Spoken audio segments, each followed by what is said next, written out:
d'ouvrir cette table ronde qui va essayer de donner les différents points de vue que nous pouvons avoir les uns et les autres sur la pratique du référé dans la juridiction administrative depuis 15 ans, presque jour pour jour, puisque mardi prochain, ce sera l'anniversaire de la loi du 30 juin 2000. Il y a quelques années, en 2007, des mélanges ont été offerts au président Labetoul, qui a été le principal inspirateur de la loi du 30 juin 2000, qui a présidé le groupe de travail qui l'a préparé. Et assez naturellement, j'avais songé dans ma contribution à ces mélanges à un article sur le référé, dans lequel j'écrivais que le référé a déjà marqué de son empreinte le visage de la juridiction administrative. Il me semble que 8 ans après, et avec maintenant 15 ans d'expérience de la loi, ce constat est aujourd'hui plus que vérifié. Je voudrais présenter un peu en introduction de l'ensemble de nos débats deux groupes d'observation. Le premier, pour souligner que malgré son caractère profondément novateur, le référé s'est très rapidement et très bien intégré dans la pratique des juridictions, et je pense que tout à l'heure le président Louis pourra nous apporter le témoignage des tribunaux administratifs également à cet égard.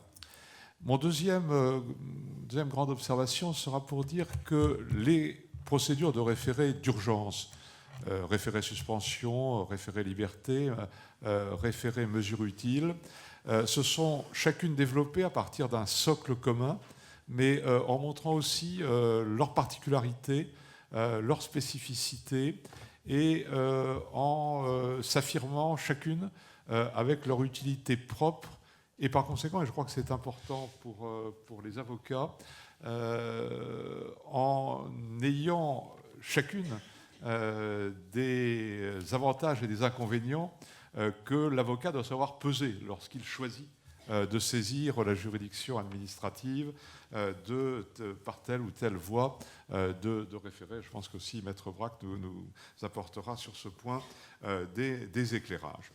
Alors, premier grand constat, le référé était très innovant. Il faut quand même se le rappeler aujourd'hui, après les 15 ans de la loi. La loi du 30 juin 2000 pouvait apparaître comme une rupture, avec un certain nombre de caractéristiques très fortes du contentieux administratif. Et pourtant, l'insertion a été rapide et facile. Je crois que tous les éléments dont nous disposons aujourd'hui le confirment. La loi marquait une certaine rupture, au moins d'un double point de vue, par rapport aux règles traditionnelles qui gouvernent l'acte administratif et par rapport aux règles procédurales devant la juridiction administrative. En ce qui concerne l'acte administratif, il est à peine besoin de rappeler que notre droit repose fondamentalement sur le privilège du préalable, sur le caractère exécutoire des décisions prises par l'administration et sur l'absence de caractère suspensif du recours devant le juge. Ce sont des fondements essentiels et encore aujourd'hui présents dans notre droit. En ce qui concerne le juge, la procédure contentieuse, le référé, cela a déjà été souligné, apparaissait en rupture avec beaucoup de traditions. La tradition de la collégialité. La juridiction administrative reposait presque en totalité sur la collégialité. La tradition du caractère écrit de la procédure. Avec le référé, on voit se développer l'oralité. Et dernière grande tradition, une habitude qui était celle de la juridiction administrative de naguère, qui était de traiter les affaires dans l'ordre d'arrivée, en ayant très peu de préoccupations d'urgence, au sens le plus général du terme, une certaine conception de l'égalité devant la justice qui consistait à aborder les dossiers plutôt dans l'ordre d'arrivée. Et cela rejoignait une conception qui était celle d'une juridiction administrative tournée vers la jurisprudence, vers le droit, plus que vers la solution concrète, effective, d'un litige déterminé. Le juge administratif, son office, c'était de construire, et je crois que de cette mission il s'est bien acquitté, une jurisprudence offrant un cadre juridique à l'administration, mais un peu indépendamment des cas d'espèce qui lui étaient soumis, qui n'étaient font que des occasions de bâtir l'édifice juridique dans lequel s'inscrivait l'action administrative. Alors, au regard de ces traditions, on peut se demander même comment le référé a pu apparaître et ensuite s'imposer. Alors, apparu, Monsieur le Vice-président l'a rappelé tout à l'heure, des prémices ont facilité l'écriture même de la loi du 30 juin 2000 et la bonne pratique du juge administratif. Au fond, là, on a un petit effet, je dirais, battement de l'aile du papillon. Je crois que c'est vrai que la loi du 2 mars 82, lorsqu'elle a créé le déféré préfectoral et singulièrement le déféré liberté aux mains des préfets, ouvrant une procédure qui est assez peu utilisée, a en même temps permis des perspectives beaucoup plus larges, puisque avec le déféré liberté du préfet, on trouve, 1982, un juge unique statuant dans les 48 heures en première instance, avec en appel un juge unique statuant également dans les 48 heures. C'était au fond la première inscription dans les textes de voies procédurales qui vont s'étendre et s'imposer avec la loi du 30 juin 2000. Le contentieux de la reconduite à la frontière a certainement eu, avec la loi de 1990, une très grande importance également, puisque là, il a habitué la juridiction administrative à statuer 7 jours sur 7, avec un juge de permanence, dans des délais, à l'époque, de 48 heures, aujourd'hui, de 72 heures, lorsque l'étranger est en rétention. Le référé provision, le référé précontractuel ont également marqué des prémices importantes.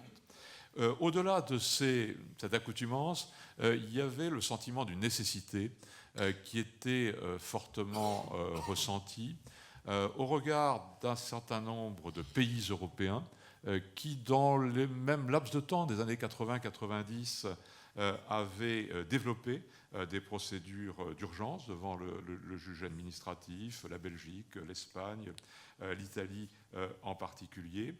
Et puis, je crois qu'il faut quand même le rappeler également, en droit interne, et cela rejoint les réflexions prophétiques de Ronnie Abraham, un recours qui devenait très préoccupant au juge civil des référés pour des affaires relevant normalement de la compétence de la juridiction administrative, d'où le développement dans les années 90 de fausses voies de fait dont le tribunal des conflits était à l'époque abondamment saisi et qui ont eu leur paroxysme dans la décision du tribunal des conflits du 19 mai 1997 à propos d'une décision préfectorale imposant à des passagers clandestins de rester à bord d'un navire.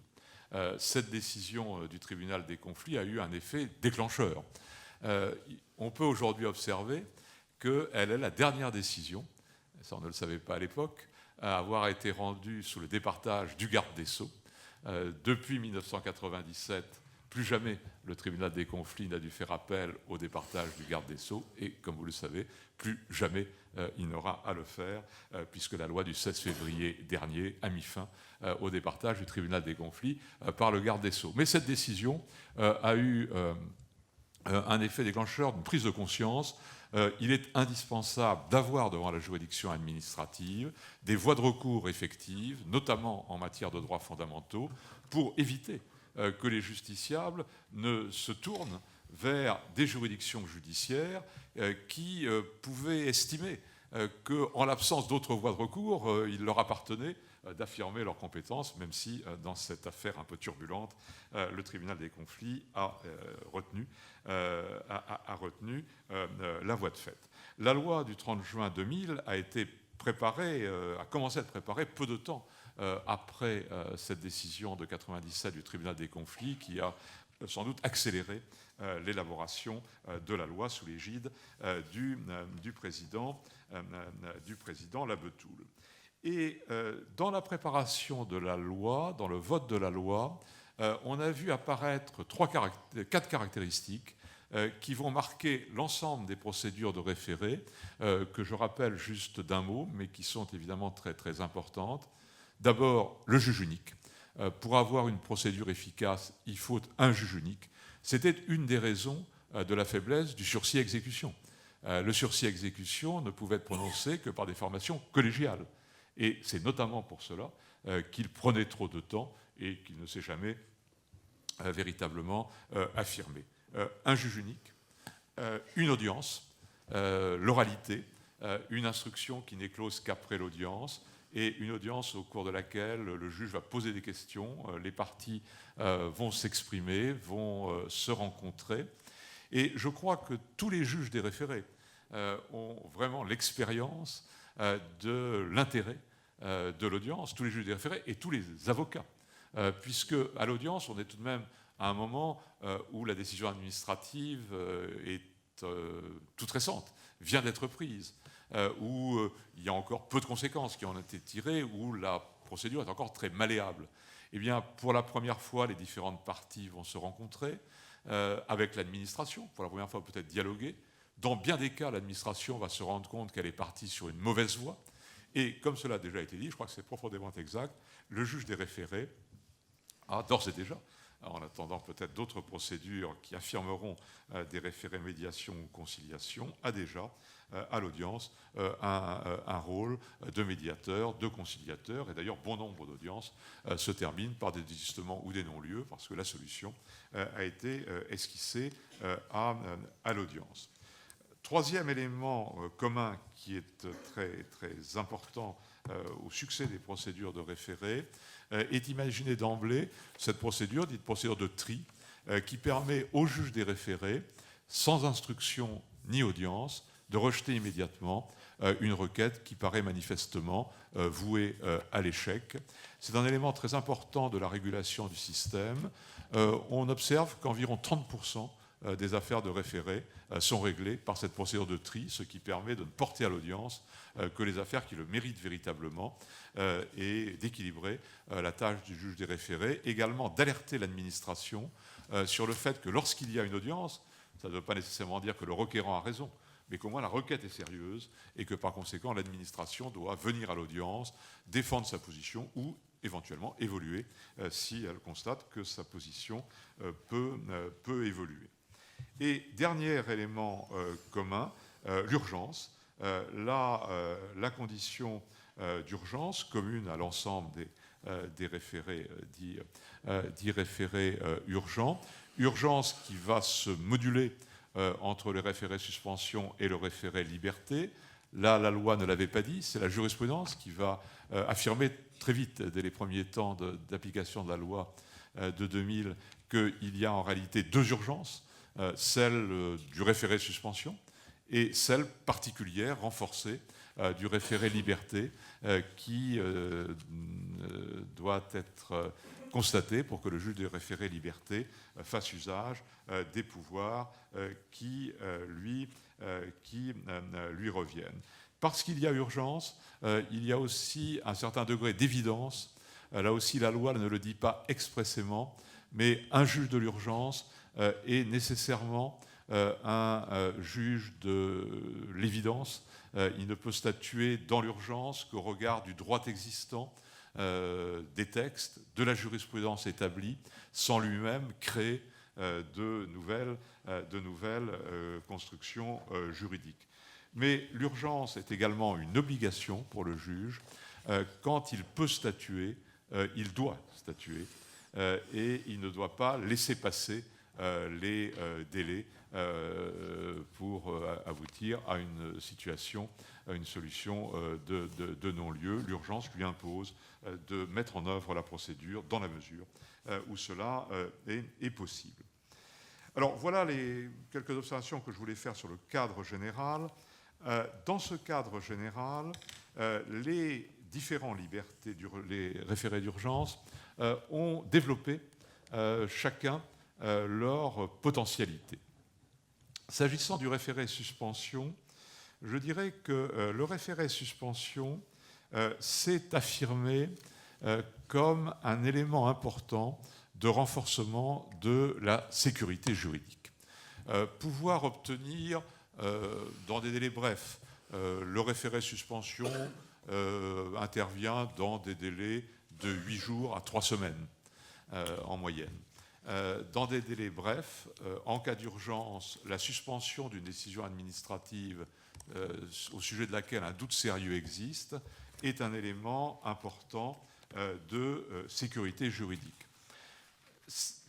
Sécurité juridique, d'abord, par l'aspect préventif du référé suspension à l'égard des administrations. Le risque de référé suspension joue un effet vertueux. Une administration, quelle qu'elle soit, peut parfois être tentée de courir le risque de l'illégalité pour des motifs qui lui paraissent légitimes, surtout si elle se dit la censure du juge, c'est pour dans 1 an, dans 2 ans. Le risque de l'illégalité peut être couru, la tentation peut apparaître. Avec le référé suspension, beaucoup moins. Car là, l'intervention du juge et l'effet un peu boomerang qu'elle peut comporter, c'est dans les semaines qui suivent immédiatement la décision. Et les préfets, notamment, constatent que dans le dialogue qu'ils ont avec les élus locaux au titre du contrôle de légalité, l'indication qu'une décision illégale qu'un maire s'apprêterait à prendre risque fort de s'accompagner d'un référé suspension devant le juge administratif est évidemment un élément très important. Mais au-delà de cet effet préventif, le référé suspension contribue à la sécurité juridique en paralysant, dans l'intérêt de tous, des décisions administratives dont la légalité est très douteuse et qui, en l'absence de référé, s'appliqueraient jusqu'à une décision d'annulation, elle-même, en principe, d'effet rétroactif, posant, on le sait bien, souvent des difficultés d'exécution importantes quand l'annulation intervient 1 an, 2 ans après une décision qui s'est appliquée dans l'intervalle. Et là, l'apport à la sécurité juridique du référé suspension est tout à fait considérable. On peut le mesurer dans beaucoup d'affaires. J'évoquerai juste 3 exemples très, très caractéristiques. Devant les difficultés très, très grandes qu'a posées ces dernières années la tarification du gaz et de l'électricité, le fait que beaucoup de mesures de légalité très douteuses en matière de tarifs du gaz et de l'électricité aient été suspendues par le juge des référés avant d'être annulées, a évité des dizaines de milliers de réclamations d'usagers du gaz et de l'électricité à qui une facturation excessive aurait pu être imposée entre la décision initiale et l'annulation. Là, il y a un élément de sécurité juridique très important. Sur des affaires peut-être plus limitées, on peut évoquer notamment du juge des référés du Conseil d'État la suspension par le juge du référé d'une mesure d'interdiction d'importation de certains modèles de Mercedes qui paraissaient très douteuses au regard du droit de l'Union, qui a d'ailleurs ensuite été annulée par le Conseil d'État. Mais en quelques semaines, d'ailleurs en plein mois d'août, le juge des référés a suspendu cette mesure qui pouvait avoir des conséquences en matière d'emploi, en matière d'indemnité ensuite, compte tenu de l'ampleur des conséquences économiques. Dernier exemple, le juge des référés du Conseil d'État a suspendu la décision par laquelle le ministre de l'Éducation nationale avait mis fin aux bourses au mérite, décision qui a été rapidement ensuite annulée, dont l'illégalité, là c'était plus qu'un doute sérieux, était absolument évidente, puisque, quoi qu'on pense sur le fond, les bourses au mérite avaient été créées par décret, et donc clair que ce n'est pas par circulaire du ministre qu'elles pouvaient être supprimées. Et bien là aussi, une décision de référé très rapide a permis notamment aux étudiants concernés de conserver le bénéfice de ces bourses. Donc le référé suspension est un élément important, efficace, de sécurité juridique. Et je crois qu'il doit bien être perçu comme tel, notamment par les avocats. Et la dernière observation que je voudrais faire sur le référé suspension, c'est que dans bien des cas, il est une voie plus efficace que le référé liberté, parce qu'il obéit à des conditions beaucoup plus faciles à réunir. Une urgence simple, un doute sérieux sur la légalité. Avec le référé liberté, dont je voudrais maintenant dire quelques mots, on a des conditions plus exigeantes, une urgence renforcée et une illégalité grave et manifeste, qui est évidemment plus dure à réunir. Mais le référé liberté est apparu, lui, de son côté, comme un instrument, je crois, à la fois puissant et souple de garantie des droits fondamentaux. Un instrument puissant. Puissant par son vaste champ d'application, la jurisprudence, comme cela a été indiqué par Monsieur le Vice-président, ayant retenu une interprétation large de la liberté fondamentale, non seulement les grandes libertés, mais également des droits essentiels, le droit d'asile, le droit syndical, le droit de grève, le droit de propriété, mais aussi des notions fondamentales, comme la présomption d'innocence, qui est une liberté fondamentale au sens du référé liberté, et des droits créances en matière notamment d'accueil des demandeurs d'asile ou d'accueil des élèves souffrant d'un handicap à l'école. Donc un champ large qui a été donné par la jurisprudence. Mais surtout, des pouvoirs très importants du juge en référé liberté. Le juge du référé a un pouvoir généralisé d'injonction. Et là, c'est un pas en avant très considérable par rapport à la loi de 1995. C'est tout pouvoir d'injonction. Le juge administratif peut ordonner toute mesure utile à la sauvegarde d'une liberté individuelle. Ce sont évidemment des éléments extrêmement forts. Et l'exemple le plus caractéristique qui a aussi été évoqué, c'est sans doute un des plus caractéristiques, les plus emblématiques, la décision du juge des référés du Conseil d'État d'ordonner la dératisation de la prison des Baumettes à Marseille, qui a d'ailleurs été exécutée dans le délai prévu par le juge des référés, décision qui a beaucoup aidé l'administration, qui était bien consciente du besoin de dératisation, mais qui craignait de devoir passer par des procédures lourdes et contraignantes de marché public qui retardaient les opérations. Là, la décision du juge des référés a permis l'usage, qui est prévu dans le Code des marchés publics, de procédures d'urgence permettant une accélération considérable des procédures de marché. Puissance enfin par les délais. Le juge des référés liberté tient les délais.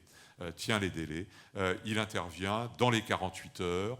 En tout cas, l'audience est toujours convoquée dans ce délai, et les décisions du juge des référés sont rendues entre 1 et 4 jours en moyenne devant les tribunaux administratifs comme devant le Conseil d'État. Puissance et en même temps souplesse. Souplesse du juge des référés, du référé liberté. Souplesse au regard de la voie de fait. Même en cas de voie de fait, le juge du référé liberté peut intervenir, comme cela a été affirmé par la jurisprudence, l'ordonnance commune de Chirongui en 2013. Souplesse au regard des circonstances de l'espèce. Les circonstances sont très variables et le juge du référé liberté prend sa décision en fonction des circonstances. Je voudrais juste rappeler à cet égard, car cela n'a peut-être pas toujours été complètement perçu, qu'après les ordonnances de janvier 2014 sur les spectacles de Dieudonné, Dieudonné a entrepris, joué de nouveaux spectacles. D'abord à Paris, là il n'y a pas eu de contentieux, puis ensuite dans des tournées en province, tirant sans doute les leçons des étapes précédentes. Dans ce nouveau spectacle, il n'y avait plus de propos tombant sous le coup de la loi pénale, de caractère raciste ou antisémite. Néanmoins, certains maires ont estimé que ces spectacles, ce nouveau spectacle, n'avait pas de place dans leur commune. Eh bien, les juges des référés, plusieurs juges des référés de tribunal administratif ont constaté que, compte tenu du contenu de ce spectacle, différent, heureusement différent du précédent, l'interdiction était manifestement illégale, et cette décision a été confirmée par le juge des référés du Conseil d'État au début de cette année dans une affaire commune de Cournon d'Auvergne où le juge des référés du Conseil d'État a confirmé la décision du juge des référés du tribunal administratif. Souplesse également du référé liberté, car il peut ordonner, cela a été dit, des mesures de suspension partielle, il peut les combiner, des mesures de suspension avec des mesures d'instruction approfondies.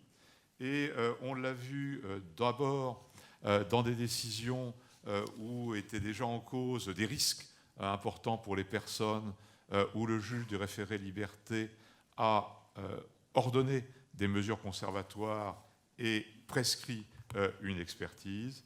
Et on l'a vu ensuite dans le cas exceptionnel, après très remarquable ordonnance du juge du tribunal administratif de Châlons-en-Champagne, statuant en référé de manière collégiale dans l'affaire Vincent Lambert, où le Conseil d'État a lui aussi ordonné des mesures provisoires, mais avant de statuer sur le fond, prescrit une expertise, confiée à 3 experts, sollicité des amicus curiae, des opinions d'amicus curiae, et où là, le référé liberté a montré qu'il était tout de même très plastique dans son utilisation par le juge du référé. Un mot peut-être, sur le référé mesure utile, pour dire que le référé mesure utile, qui au départ paraissait un peu mineur par rapport au référé suspension et au référé liberté, a trouvé sa place aussi dans les moyens d'instruction, les moyens d'investigation du juge administratif. Il est d'ailleurs plus utilisé depuis quelques années qu'au début. Il était peut-être le dernier à être vraiment utilisé, notamment par les avocats.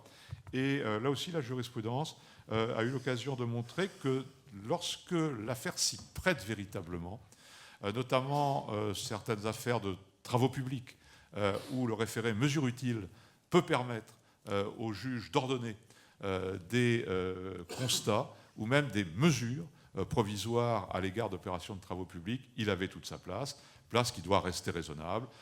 La section du contentieux a récemment réaffirmé qu'il ne pouvait pas être utilisé pour demander des mesures réglementaires. Ce n'est pas le but du référé mesure utile, cela relève beaucoup plus du référé suspension, notamment le refus de prendre, le cas échéant, des mesures réglementaires. Alors, je voudrais en conclusion faire simplement, si le Président m'y autorise, trois observations. La première pour dire qu'à l'expérience aujourd'hui, il y a une pierre qui manque à notre dispositif. On n'y avait pas pensé en 2000, et c'est notamment l'année 2014 qui l'a mis en lumière. Il manque un instrument dans notre procédure qui est la possibilité de statuer en référé dans une formation collégiale de référé. Le juge du référé peut toujours renvoyer à une formation collégiale, comme tout juge unique, mais à ce moment-là, c'est la formation collégiale de droit commun, avec des conclusions et sans la souplesse du référé, et notamment sans l'oralité à l'audience, sans l'instruction orale à l'audience. Et je crois qu'il est important aujourd'hui, il serait important que nous puissions disposer d'une procédure collégiale de référé où on statuerait en référé, mais avec 3 juges des référés qui garderaient la souplesse du référé, l'oralité, mais auraient la collégialité tout de même très nécessaire pour d'abord des affaires délicates et aussi une certaine forme de protection du juge sur des affaires très sensibles où il peut être très difficile qu'un juge seul soit trop personnellement exposé dans un cas très délicat. Deuxième observation, je pense qu'elles vont être développées dans la suite de la matinée et de la journée, les évolutions liées au référé, sur lesquelles je me suis centré, s'inscrivent en réalité dans des mutations plus larges de la juridiction administrative, dont elles forment un élément, mais dont elles ont aussi contribué à accroître l'ampleur. Il en va ainsi de l'accoutumance au juge unique, qui va bien au-delà du référé, du développement de l'oralité, qui va bien au-delà du référé, de la prise en compte de l'urgence et de la réduction globale des délais de jugement, qui va également très au-delà du référé.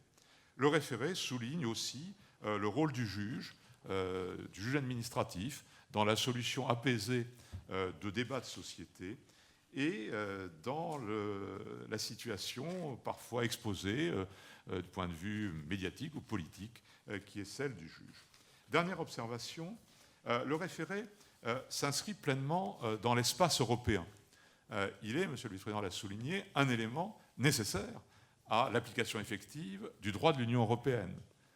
Il est aussi un élément important du recours effectif, garanti par la Convention européenne des droits de l'homme. Et d'ailleurs, souvent, la Cour européenne des droits de l'homme a constaté que c'est grâce au référé que la personne qui l'a saisi a pu bénéficier en droit interne d'un recours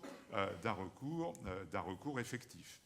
Il a été un élément essentiel d'articulation du droit de l'Union et de la question prioritaire de constitutionnalité. Et c'est notamment parce qu'il y a la possibilité pour le juge des référés de bloquer une mesure contraire au droit de l'Union que la procédure de QPC a été jugée conforme aux exigences du droit de l'Union par la Cour de justice. Et je voudrais évoquer, en terminant, deux points sur lesquels le référé a permis de souligner la place du droit de l'Union dans l'ensemble de notre droit public. Le juge de référé, qui en principe, eu égard à son office de juge unique d'urgence et d'évidence, ne pratique pas le contrôle de conventionnalité, le fait néanmoins si apparaît devant lui une méconnaissance manifeste du droit de l'Union européenne. Et en dernier lieu, et c'est au fond la dernière pierre à cette approche extensive de la liberté fondamentale, le juge des référés du Conseil d'État a jugé qu'au nombre des libertés fondamentales qu'il revient au juge du référé liberté de protéger figurent les droits que les citoyens de l'Union tirent de leur qualité de citoyens de l'Union européenne. Et par conséquent, le référé liberté garantit les droits qui sont ceux des citoyens de l'Union européenne. Je crois que cette dernière et récente décision du juge des référés du Conseil d'État montre que le référé s'inscrit pleinement, comme l'ensemble de notre droit, dans l'horizon, dans l'espace européen.